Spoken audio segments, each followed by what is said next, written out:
ঠিক কী ঘটছে এই মুহূর্তে তা নিয়ে আয়োজন এখন চারদিক। আপনাদের সঙ্গে আছি আমি সতীর্থ কর্মকার। নতুন করে আলোচনায় ৩ সরকারের শপথ পড়ানো রাষ্ট্রপতি মোহাম্মদ শাহাবুদ্দিনের পদত্যাগ ইস্যু। সরকার ও বিভিন্ন মহলের তথ্য বলছে যে কোনো সময় পদত্যাগ করবেন তিনি। তবে স্বরাষ্ট্রমন্ত্রী সালাউদ্দিন আহমদ বলেছেন, রাষ্ট্রপতির স্বেচ্ছায় পদত্যাগের সুযোগ রয়েছে, সরকার কিছুই করবে না। দুপুরে সচিবালয়ে সাংবাদিকদের প্রশ্নের জবাবে তিনি এসব কথা বলেন। মহামান্য রাষ্ট্রপতি স্বাস্থ্যগত কারণে হোক, যে কোনো কারণে হোক পদত্যাগ করতে চান, সেই অপশন তো ওনারা আছে। এখানে সরকারের পক্ষ থেকে কিছু বলা হয়নি, আমিও এগুলো পত্রিকায় শুনছি। আর তিনি যদি পদত্যাগ করতে চান, সাংবিধানিকভাবে সেটা মাননীয় স্পিকার বরাবর পদত্যাগপত্র দিতে হয়, এইটুকু নিয়ম আছে, জানি, এর বাইরে কিছু জানি। এদিকে বিকেলে সচিবালয়ে স্বরাষ্ট্রমন্ত্রী বলেন, রাষ্ট্রপতির পদত্যাগ ইস্যুতে শুক্রবার পর্যন্ত অপেক্ষা করতে হবে। সচিবালয়ে মন্ত্রিপরিষদের বৈঠক শেষে সাংবাদিকদের প্রশ্নের জবাবে রাষ্ট্রপতি বলেন, স্পিকার দেশের বাইরে থাকায় বিষয়টি তিনি অবহিত। এ সময় বেসামরিক বিমান পরিবহন ও পর্যটন প্রতিমন্ত্রী রাশিদুজ্জামান মিল্লাত জানান, বৈঠকে জমি ও ফ্ল্যাট হস্তান্তর সহযোগীকরণ করতে নির্দেশনা দিয়েছেন প্রধানমন্ত্রী। তবে রাষ্ট্রপতি ইস্যুতে বৈঠকে কোনো আলোচনা হয়নি বলেও জানান প্রতিমন্ত্রী।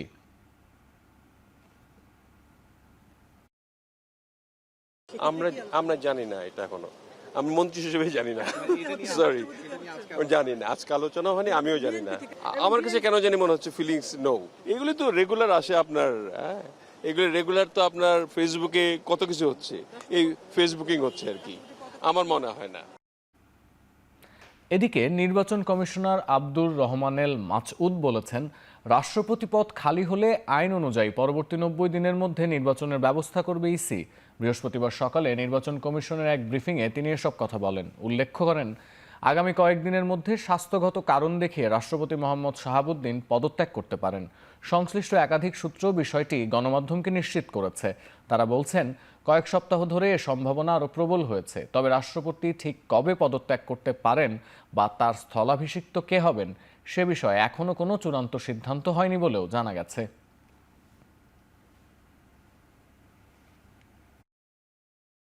দেখেন, রাষ্ট্রপতি পদত্যাগ করবে কি করবে না এটা নির্বাচন কমিশনের কোনো বিষয় না। রাষ্ট্রপতির পদ যদি খালি হয় কোনো কারণে, সেটা পদত্যাগের মাধ্যমে হোক বা অন্যভাবেই হোক, তাহলে নির্বাচন কমিশন আইন অনুযায়ী পরবর্তী ৯০ দিনের মধ্যে নির্বাচনের ব্যবস্থা করবে। রাষ্ট্রপতি বিদেশে গিয়ে শেখ হাসিনার সাথে কথা বলেছেন এমন কোনো তথ্য নেই।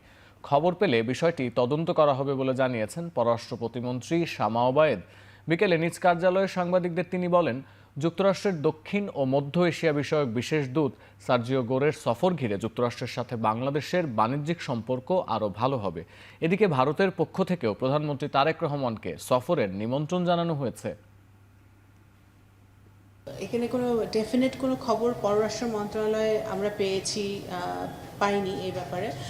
যদি সেটা সত্যি হয়ে থাকে, অবশ্যই পররাষ্ট্র মন্ত্রণালয় সেটা তদন্ত করবে, সরকারও সেটা তদন্ত করবে। বাংলাদেশি ভাইরা যেসব দেশগুলোতে তারা কর্মরত আছে, সেসব দেশে যেমন আরব আমিরাত, মালয়েশিয়া, এইসব দেশগুলোতে ভিসার বন্ধ আছে এবং বন্ধ থাকার বিবিধ কারণ আছে। এগুলো নিয়ে আমরা যেটা করছি পররাষ্ট্র মন্ত্রণালয় থেকে, খুবই জরুরি ভিত্তিতে আমরা আমাদের স্বরাষ্ট্র মন্ত্রণালয় এবং প্রবাসী কল্যাণ মন্ত্রণালয়, এই দুটোর সাথে আমরা একাধিকবার, খুবই রিসেন্টলি গত ২-৩ সপ্তাহের মধ্যে আমরা একাধিকবার মিটিং করেছি যে আমাদের ভিসা সংক্রান্ত ব্যাপারগুলো কিভাবে সমাধান করা যায়। সাতক্ষীরা ৪ আসনের সংসদ সদস্য গাজী নজরুল ইসলামকে দল থেকে বহিষ্কারের সিদ্ধান্ত আনুষ্ঠানিকভাবে স্পিকার ও প্রধান নির্বাচন কমিশনারকে জানিয়েছে জামায়াতে ইসলামী। বৃহস্পতিবার প্রধান নির্বাচন কমিশনার বরাবর পাঠানো এক চিঠিতে সেক্রেটারি জেনারেল মিয়া গোলাম পরোয়ার জানান, সম্প্রতি গাজী নজরুল ইসলামকে নিয়ে বিভিন্ন গণমাধ্যমে প্রকাশিত সংবাদের বিষয়ে সাংগঠনিক তদন্ত হয়, যা প্রমাণিত হওয়ায় জামাতের গঠনতন্ত্রের ৬২ ধারা অনুযায়ী তাকে দল থেকে বহিষ্কারের সিদ্ধান্ত নেওয়া হয়েছে।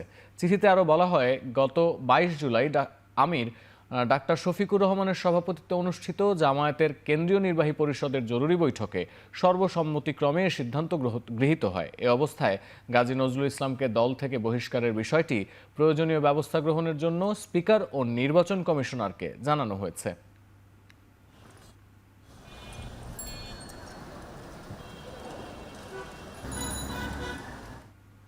এদিকে নির্বাচন কমিশনার আব্দুর রহমানেল মাসউদ জানিয়েছেন, জাতীয় সংসদ থেকে চিঠি পেলেই সাতক্ষীরা ৪ আসনের সংসদ সদস্যের বিরুদ্ধে নির্বাচন কমিশন ব্যবস্থা গ্রহণ করতে পারবে।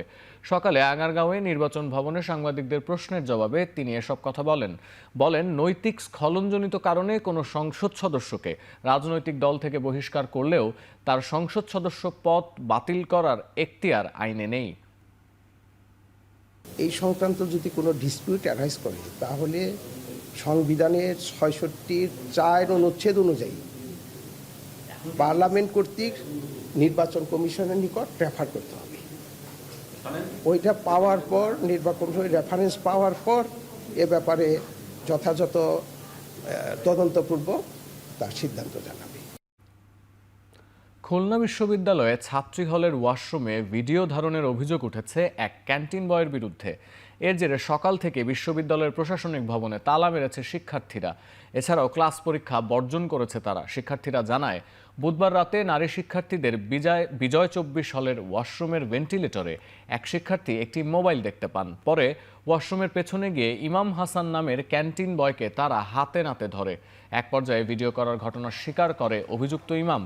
এ ঘটনার সঠিক তদন্ত ও বিচারের দাবি জানিয়েছে শিক্ষার্থীরা। এদিকে অভিযুক্তকে পুলিশের হাতে তুলে দেওয়া হয়েছে বলেও জানান হল প্রভোস্ট। এছাড়াও তাদের ক্যান্টিন পরিচালনার বরাদ্দ বন্ধ এবং হলে মোবাইল নেওয়া নিষিদ্ধ বলেও ঘোষণা দেওয়ার কথা জানান তিনি। এ ঘটনায় বিশ্ববিদ্যালয়ে ৫ সদস্য বিশিষ্ট তদন্ত কমিটি গঠন করা হয়েছে বলেও জানিয়েছেন তিনি।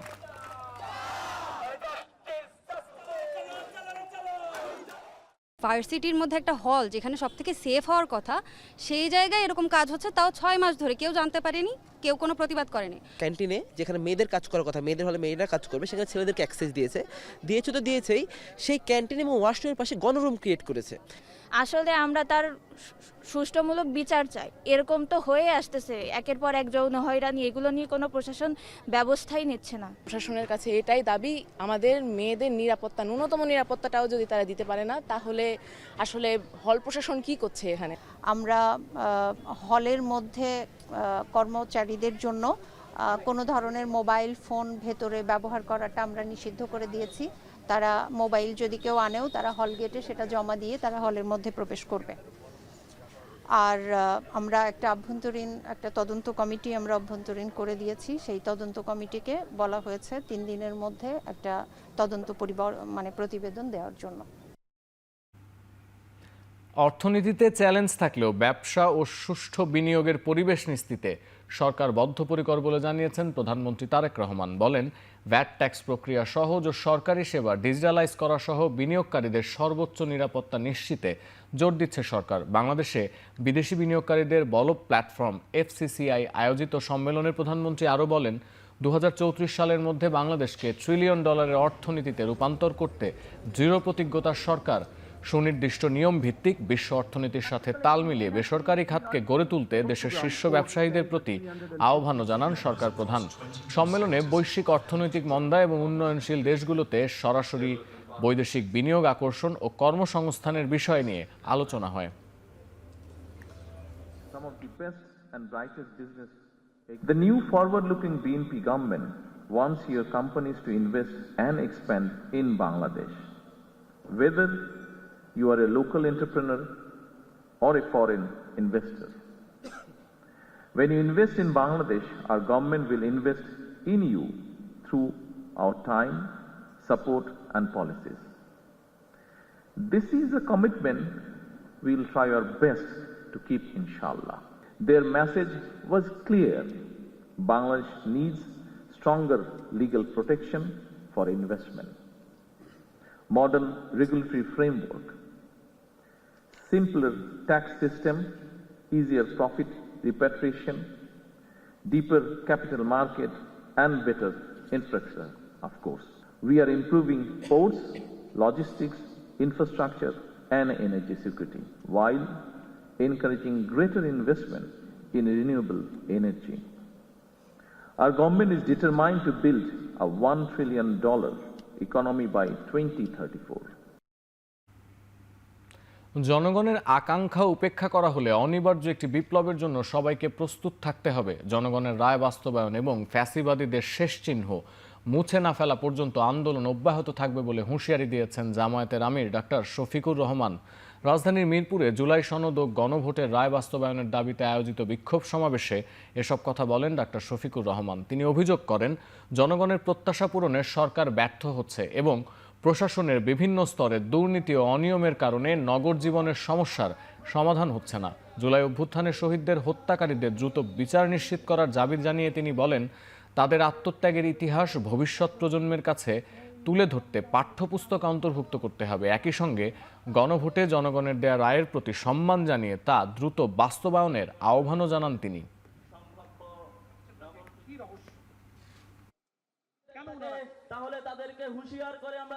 সরকারি দলকে সরকারকে অনুরোধ করব, মেহেরবানি করে জুলাইয়ের কৃতজ্ঞতা আদায় করতে শিখুন।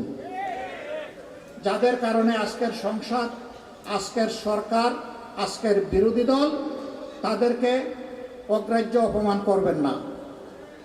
তাদের আত্মা অভিশাপ দেবে এবং শহীদদের আত্মা যদি অভিশাপ দেয়, কেউ শান্তিতে থাকতে পারবেন না। অতএব বিচারটা করুন, বিচারের দিকে মনোযোগ দিন। আপনাদের এত বহু সহকর্মী খুন হয়েছে, গুম হয়েছে, লাঞ্ছিত হয়েছে, ঘরবাড়ি ছাড়া হয়েছে, দফায় দফায় জেলে গিয়েছে। অন্তত নিজেদের কর্মীদের মুখের দিকে তাকাইয়া এবং গুম হওয়া পরিবারের সদস্যদের মুখের দিকে তাকাইয়া আল্লাহর দুহাই দিয়ে বলি, বিচারটা করুন। ফ্যাসিবাদের বিদায় হলেও তাদের সিস্টেম এখনো রয়ে গেছে বলে অভিযোগ করেছেন জাতীয় নাগরিক পার্টির মুখ্য সমন্বয়ক নাসির উদ্দিন পাটোয়ারি। বিকেলে রাজধানীর আইইবি অডিটোরিয়ামে জুলাই গণঅভ্যুত্থানে নিহত প্রকৌশলীদের স্মরণে আয়োজিত সভায় পাটোয়ারি আরও বলেন, 2001 সালে রাজনৈতিক প্রতিশ্রুতি বাস্তবায়নে ব্যর্থ হওয়ায় বিএনপিকে গেল 17 বছর তার মাসুল গুনতে হয়েছে। এবারও ক্ষমতায় এসে সংস্কার বাস্তবায়নে টালবাহানা করছে দলটি। অনুষ্ঠানে এনসিপির নেতারা অভিযোগ করেন, আগামী নির্বাচনে ফায়দা নিতেই জনদাবিকে উপেক্ষা করে বিএনপি রাষ্ট্রপতি শাহাবুদ্দিনকে ক্ষমতায় রেখেছে। পদত্যাগের পর তাকে গ্রেফতারের দাবি জানান তারা। উচিত ছিল সরকারের বাইরে থেকে 5 মাস ধরে আপনি শেখ হাসিনার দালালদের আপনি রাষ্ট্রপতি রাখলেন, এখন 5 মাস পর তাকে পদত্যাগ করার সুযোগ দিলেন কেন? পদত্যাগ মানে তো সমঝোতার ভিত্তিতে, সম্মানের ভিত্তিতে সে চলে গেল, তাকে তো ইমপিচ করা দরকার ছিল। 31 দফা দিয়ে 17 বছর ধরে মানুষকে ভেলকিবাজিগুলা কারা দেখাইলো, কথা বললেই ওনারা গরম হয়ে যায়। এখন তারেক রহমানের যেটা আছে এটা এক্সপায়ারি ডেট, এটা নিয়ে আর আমাদের কথা বলে লাভ নাই। আমাদের নতুন করে দাঁড়াইতে হবে, নতুন করে সংগ্রাম করতে হবে, কারণ আমরা বারবার সংগ্রাম করে লাস্টবার প্রতারিত হয়েছি। বিএনপির প্রতিষ্ঠাতা ও সাবেক রাষ্ট্রপতি জিয়াউর রহমান হত্যা মামলায় অভিযুক্ত সাবেক সেনা কর্মকর্তা মোজাফফর হোসেনকে এবার মানবতা বিরোধী অপরাধের মামলায়ও গ্রেফতার দেখানো হয়েছে। বৃহস্পতিবার আন্তর্জাতিক অপরাধ ট্রাইব্যুনাল 2 শুনানি শেষে মোজাফফর হোসেনকে 2 দিন জিজ্ঞাসাবাদের অনুমতি দেন। এর আগে মঙ্গলবার চিফ প্রসিকিউটরের আবেদনের পর তাকে ট্রাইব্যুনালে হাজির করার নির্দেশ দেওয়া হয়। চিফ প্রসিকিউটর জানান, মানবতা বিরোধী অপরাধের মামলায় গ্রেফতার সাবেক সেনা কর্মকর্তা মাসুদ উদ্দিন চৌধুরীর সঙ্গে মোজাফফর হোসেনের ঘনিষ্ঠ যোগাযোগ ছিল। প্রসিকিউশনের দাবি, জুলাই অভ্যুত্থানে সংঘটিত মানবতা বিরোধী অপরাধে মোজাফফর হোসেনের সম্ভাব্য ভূমিকা, সেই সঙ্গে আওয়ামী লীগ সরকারের আমলে সংঘটিত মানবতা বিরোধী অপরাধে তার সম্পৃক্ততা তদন্তের অংশ হিসেবেই তাকে জিজ্ঞাসাবাদের প্রয়োজন রয়েছে। চিফ প্রসিকিউটর আরও জানান, প্রসিকিউশনের দাবি, জন ডো ছদ্মনামে যোগাযোগ রক্ষা করতেন মোজাফফর। গত 15 জুলাই রাতে রাজধানীর বনানী ডিওএইচএস এর একটি বাসা থেকে তাকে গ্রেফতার করে আইন শৃঙ্খলা বাহিনী এবং তার পিএর সাথে জনৈক জুলাই গণহত্যার সুষ্ঠু তদন্ত দ্রুত বিচার নিষ্পত্তি করতে আন্তর্জাতিক অপরাধ ট্রাইব্যুনালের চিফ প্রসিকিউটরের কাছে 7 দফা দাবি জানিয়েছে 11 দলীয় ঐক্য। এ বিষয়ে ট্রাইব্যুনালে গিয়ে স্মারকলিপি জমা দেন জামায়াতের সহকারী secretary general AHM Hamidur Rahman Azad, AB পার্টির সাধারণ সম্পাদক আসাদুজ্জামান ফুয়াদ সহ জোটের অন্যান্য শীর্ষ নেতারা। স্মারকলিপিতে জানানো হয়, জুলাই হত্যাকাণ্ডের অধিকাংশ ক্রাইম সিনের পূর্ণাঙ্গ তদন্ত এখনও শেষ হয়নি। এছাড়া ঘটনার সাথে জড়িত পুলিশ কর্মকর্তা, আইন শৃঙ্খলা বাহিনীর সদস্য এবং চিহ্নিত আওয়ামী লীগ ও এর অঙ্গ সংগঠনের অনেক আসামি এখনও গ্রেফতারের বাইরে রয়ে গেছে।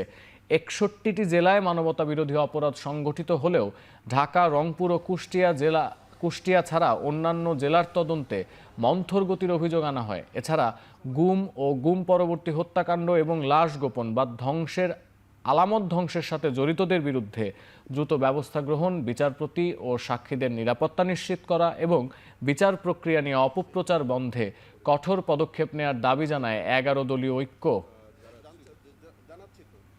কুমিল্লায় 9 বছরের শিশু ঝুমুর ধর্ষণ হত্যা মামলায় মফিজুল ইসলাম মফু নামে এক ব্যক্তিকে মৃত্যুদণ্ড দিয়েছেন আদালত। মাত্র 19 কার্যদিবসে বিচার কাজ সম্পন্ন করে এ রায় দেয় কুমিল্লার নারী ও শিশু নির্যাতন দমন ট্রাইব্যুনাল 1।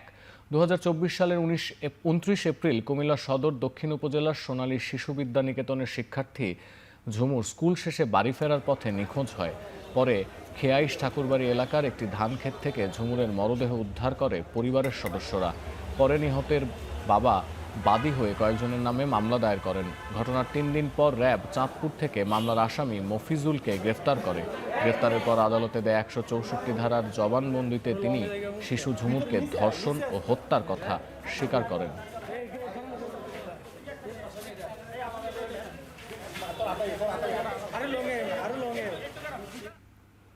ফরিদপুরের সালথায় 9 বছর বয়সী শিক্ষার্থীকে ধর্ষণের দায়ে এক ব্যক্তিকে যাবজ্জীবন সশ্রম কারাদণ্ড দিয়েছেন আদালত। একই সাথে তাকে 1 লক্ষ টাকা জরিমানা, অনাদায়ে আরও 1 বছরের বিনাশ্রম কারাদণ্ডের আদেশ দেওয়া হয়েছে। দুপুরে ফরিদপুরের শিশু সহিংসতা দমন ট্রাইব্যুনালে এ রায় দেওয়া হয়। মামলার এজাহারে জানা যায় 2020 সালে 3য় শ্রেণী পড়ুয়া শিশুটি বাড়ির পাশে নিজেদের খেতে খেলার সময় প্রতিবেশী শওকত মিয়া শিশুটিকে জোরপূর্বক পাশের পাট খেতে নিয়ে ধর্ষণ করে। ঘটনার পরদিন শিশুটির বাবা বাদী হয়ে ধর্ষণ মামলা করেন। দীর্ঘ 6 বছর বিচারিক কার্যক্রম শেষে আদালত রায় দেন।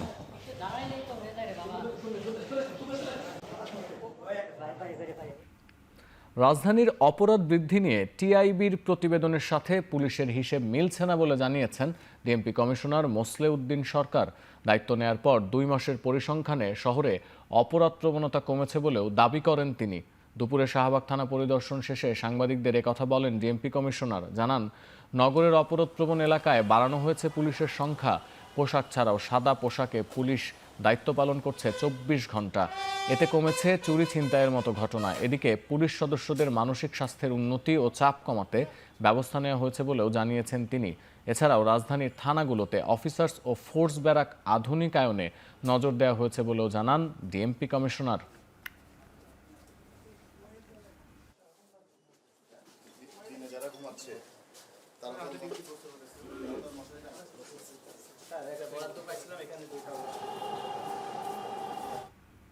বন্যা পরিস্থিতির কারণে স্থগিত হওয়া চট্টগ্রাম শিক্ষা বোর্ডের এইচএসসি পরীক্ষা আগামী 27 জুলাই থেকে শুরু হবে।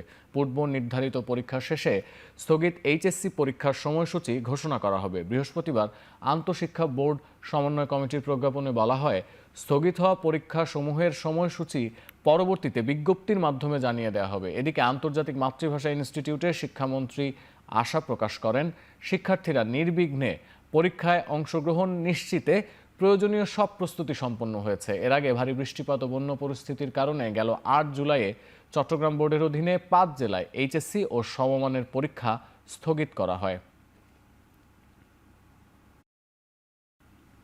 শহরের বাইরে রোগীর তুলনায় চিকিৎসকের সংখ্যা অনেক কম, আর চিকিৎসা ঘাটতি এখনও দেশের সাধারণ মানুষের দারিদ্র্যের অন্যতম কারণ বলে মন্তব্য করেছেন জিয়াউর রহমান ফাউন্ডেশনের vice president doctor Zubaida Rahman. বৃহস্পতিবার সকালে রাজধানীর ইস্কাটনে হলি ফ্যামিলি রেড ক্রিসেন্ট হাসপাতালে শিক্ষাক্ষেত্রে সম্মাননা প্রদান অনুষ্ঠানে তিনি একথা বলেন। ডক্টর জুবাইদা রহমান বলেন, আন্তর্জাতিক মানদণ্ড অনুযায়ী দেশের জনসংখ্যার অনুপাতে চিকিৎসকের সংখ্যা এখনও অনেক কম। একই অনুষ্ঠানে সমাজকল্যাণ মন্ত্রী ডক্টর এস.এম. জাহিদ হোসেন বলেন, দেশের ইতিহাসের সবচেয়ে বড় শিক্ষা বাজেট করেছে সরকার। জনগণের অর্থ যেন অপচয় না হয় তা নিশ্চিত করতে শিক্ষা প্রতিষ্ঠানের দায়িত্বশীলদের কার্যকর ভূমিকা রাখার আহ্বান জানান তিনি। 70 থেকে 75% ডাক্তার শহরাঞ্চলে, কিন্তু 78% দেশবাসী থাকে গ্রামে প্রত্যন্ত অঞ্চলে। নার্সদের অনুপাত 0.549 বনাম 1000। বিশ্ব স্বাস্থ্য সংস্থার মানদণ্ড 1.48 নার্স প্রতি 1000 জনের জন্য। সেই জন্যই চিকিৎসা এখনো দারিদ্র্যের অন্যতম কারণ। বাংলাদেশের সৃষ্টির পরে এই বছর যে বাজেট শিক্ষার পরে যাকে দেওয়া হয়েছে এবং 69,000 কোটি টাকা টোটাল বাজেট। সেই টাকা সত্যিকার অর্থে এখন দায়িত্ব কার?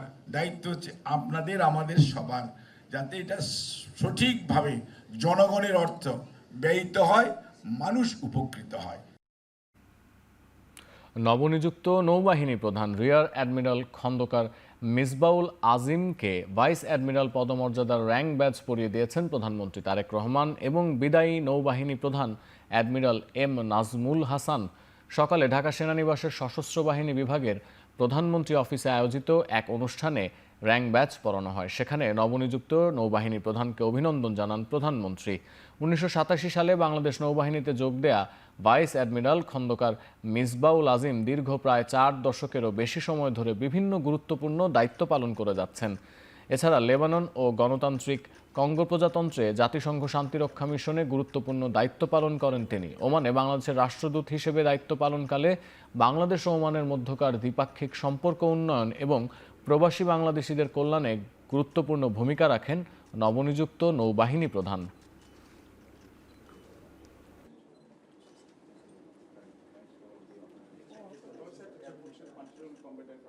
সৌদি আরবে ভয়াবহ সড়ক দুর্ঘটনায় মা ও 2 সন্তান সহ একই পরিবারের 3 জনের মর্মান্তিক মৃত্যু হয়েছে। ওমরা পালনের উদ্দেশ্যে রিয়াদ থেকে মক্কার পথে যাওয়ার সময় এই দুর্ঘটনা ঘটে। জানা গেছে, রিয়াদ প্রবাসী শফিকুল ইসলাম তার স্ত্রী ও 3 সন্তানকে নিয়ে ওমরা পালনের উদ্দেশ্যে যাওয়ার পথে মক্কার নিকটবর্তী খাসরা এলাকায় রুয়াইদাতে পৌঁছালে তাদের বহনকারী গাড়িটি নিয়ন্ত্রণ হারিয়ে উল্টে যায়। ঘটনাস্থলেই শফিকুল ইসলামের স্ত্রী এবং তার 2 সন্তান নিহত হন। নিহতদের মধ্যে রয়েছেন ছোট ছেলে জার্জিস ইসলাম এবং একমাত্র মেয়ে সাদাফ শফিক। তারা দুজনেই রিয়াদের বাংলাদেশের ইন্টারন্যাশনাল স্কুলের ইংরেজি শাখার শিক্ষার্থী ছিলেন। নিহতের স্ত্রীর গ্রামের বাড়ি বাংলাদেশের ফরিদপুর জেলায়। নিহতের মরদেহ খাসরা মেডিকেল হাসপাতালে রাখা হয়েছে। এই ঘটনায় রিয়াদ প্রবাসী বাংলাদেশি কমিউনিটিতে গভীর শোকের ছায়া নেমে এসেছে। বাংলাদেশ দূতাবাস জানিয়েছে, নিহতদের পরিবারের প্রতি সব ধরনের সহায়তা প্রদান করা হবে।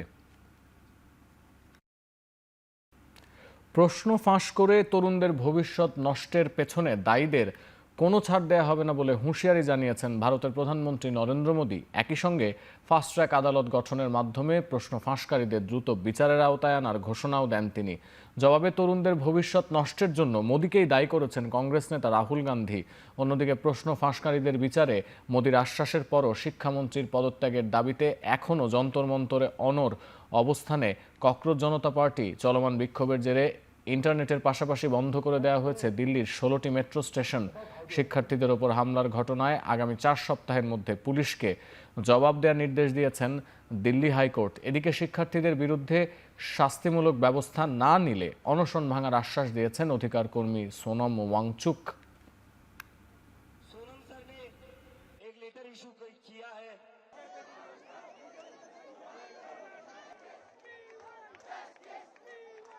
द्वारा ये न करने की मुझे आश्वासन चाहिए। মেক্সিকোর দক্ষিণাঞ্চলীয় রাজ্য ওক্সাকায় এক সাংবাদিককে গুলি করে হত্যা করা হয়েছে। গেল 1 মাসের মধ্যে দেশটিতে এটি 4র্থ হত্যাকাণ্ড। 60 বছর বয়সী নিহত সাংবাদিক লেইভা মূলত সরকারি দুর্নীতি ও ওক্সাকায় সক্রিয় অপরাধী গোষ্ঠীর সহিংসতার বিষয়গুলো নিয়ে প্রতিবেদন করতেন। এরই মধ্যে হত্যাকাণ্ডের তদন্ত চলছে। কে বা কারা তাকে হত্যা করেছে এখন পর্যন্ত এ বিষয়ে কিছু জানা যায়নি। সাংবাদিকদের জন্য বিশ্বের অন্যতম বিপজ্জনক দেশ হিসেবে বিবেচনা করা হয় মেক্সিকোকে। চলতি বছরে এখনো পর্যন্ত মেক্সিকোতে 5 জন সাংবাদিক নিহত হয়েছেন।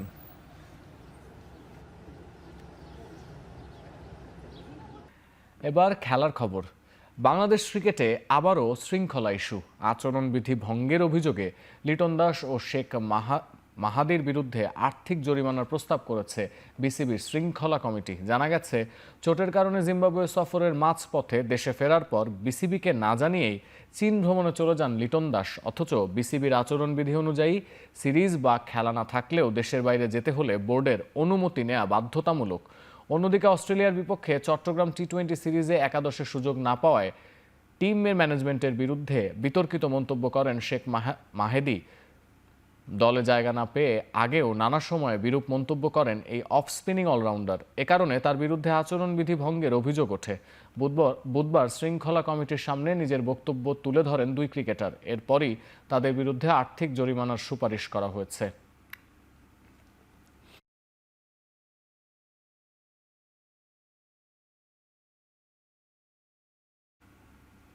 দীর্ঘ 17 বছর পর আবারও ক্রিকেটের মক্কাখ্যাত লর্ডসে টেস্ট খেলতে যাচ্ছে বাংলাদেশ পুরুষ ক্রিকেট দল। সেই সাথে ইংল্যান্ডের মাটিতে নারী দলও খেলবে সাদা বলের দুটি সিরিজ। 2027 সালের মে মাসে ইংল্যান্ড সফরে যাবে বাংলাদেশ ক্রিকেট দল। ইংল্যান্ড ও ওয়েলস ক্রিকেট বোর্ড ইসিবি নিশ্চিত করেছে এই দ্বিপাক্ষিক সিরিজের সূচি। সফর শুরু হবে মে মাসের 28 তারিখে।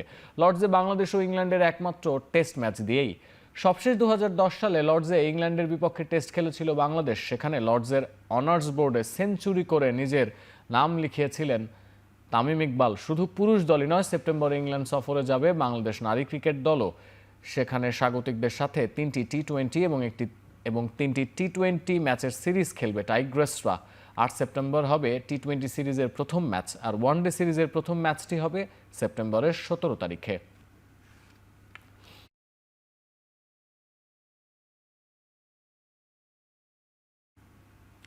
শেষ করছি এখন চারদিক। এখন টেলিভিশন ওয়েবসাইটে দেখতে ভিজিট করুন এখন.tv। এছাড়া ফেসবুকে দেখতে ভিজিট করুন facebook.com/tv.এখন।